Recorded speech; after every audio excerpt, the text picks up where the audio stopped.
ayun na nga mga mi, tayo ay nagbabalik na dito sa ating YT. So ayun na nga, finally makakapag-upload na tayo.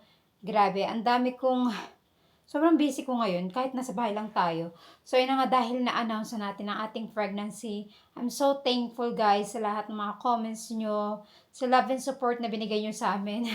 Alam niyo yung mga content lang namin, puro lang kalokohan. Kasi nga diba hindi talaga ako gano'n nagmi-mini vlog. Pero this time, mag-focus ako mag-upload sa YouTube natin para ma-update ko ang ating pregnancy serye. 'Di ba? Dito na ako mag-upload palagi para alam niyo 'yun, magkaroon kayo ng update. So, ayan, I'm so excited makita na yung susunod naming baby. So, si Ayla, magiging big sister na siya. So, excited na kaming malaman kung ano yung gender. Until now, hindi pa rin talaga kami makapag-decide kung ano yung gender reveal na gagawin namin. Kasi yung family ni Ellie Boy, more on family ni Ellie Boy yung nag-hassle sa amin kasi gusto na lang malaman. Kasi nga, unang apo si Ayla, di ba? So, yung second baby, hindi, so, syempre, pagiging pangalawang apo siya. So, yung pressure talaga ay nasa amin. So, hindi ko alam kung ano ang gagawin namin. So, ayan. At, what do you guys think?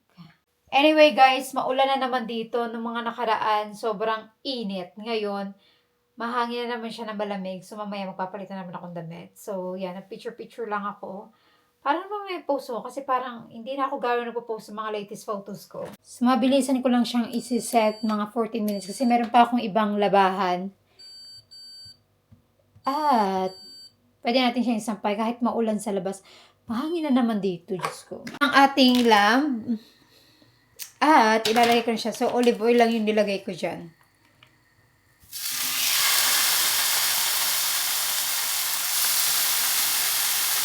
At ito yung gulay natin. There's that box on there. Oh, yeah. So, kayo punta yung dalawa. Si Ayla yun, Ito pala yung delivery. God, that button's getting a lot tighter. Wow! Oh!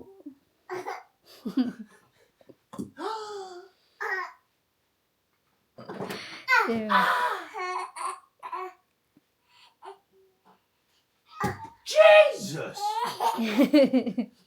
Kaya lagi magulo yung bahay. Kakarating lang ng daddy niya. Oh! Jesus! Right. Oh, no. Alam niyo ba, yung mga ibang comments talaga ng mga tao, parang napaka-insensitive, no? Pero ang nabasa doon, sabi, feeling ko daw, hindi talaga namin plan sundan si Ayla. Are you joking? Are you for real? Advice sa akin ng doktor before na may hirapan ako magbuntis dahil nag-treatment nga ako around June, July dahil meron akong problem. So, hindi ko na lang siya i-share but one day I will share it with you guys. Tapos sabi namin, Elvie, try namin once kung mabubuntis ako. So, it happened. Kaya nabuntis ako, hindi ako makapaniwala. At, ayan, dumating na sila. Kaya nagulat talaga ako yung reaction namin. Hindi talaga ako mapaniwala the day na nalaman namin. Kaya hindi ko magets yung nag-comment na yun. Para siyang ewan. But anyway, I don't really care. Yun lang ang gusto kong sabihin. Unexpected talaga yung blessing na dumating sa amin kasi nga nag-treatment nga ako. So, advice talaga ng doktor up to 6 months to a year. So, nung nalaman kong buntis ako, Yeah. yan. Ghibli. Nagbabasa si Ayla. Sabi niya, siya. I'll read it. Right, what's this say? Go.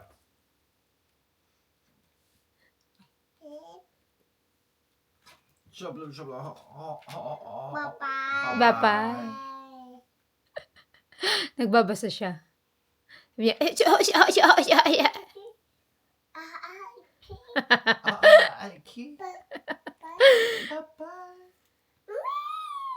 Na nga, ito na yung nagawa nating lamb. At kami ay magdi-dinner ng muna. At i-update ko na lang kayo mamaya. Ito na yung tsura ng lamb natin. Sa apple? Papa.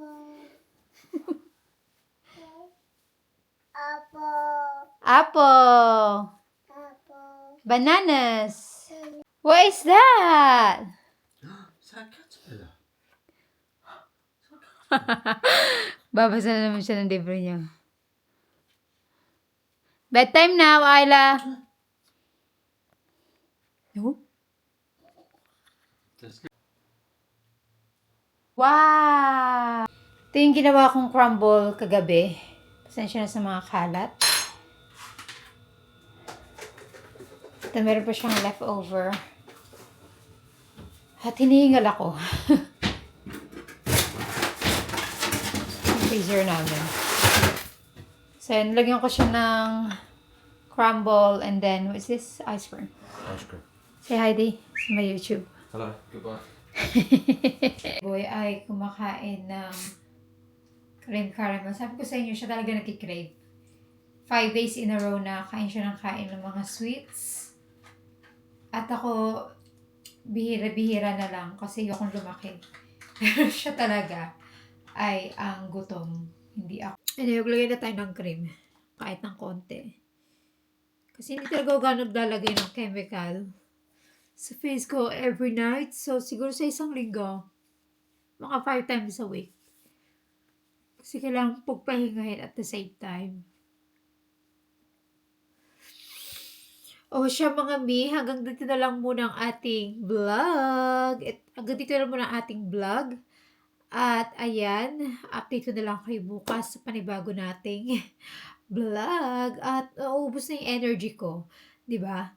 So, hopefully ma-upload ko to siya ngayon. Na-edit ko siya. Try ko ma-edit ngayon.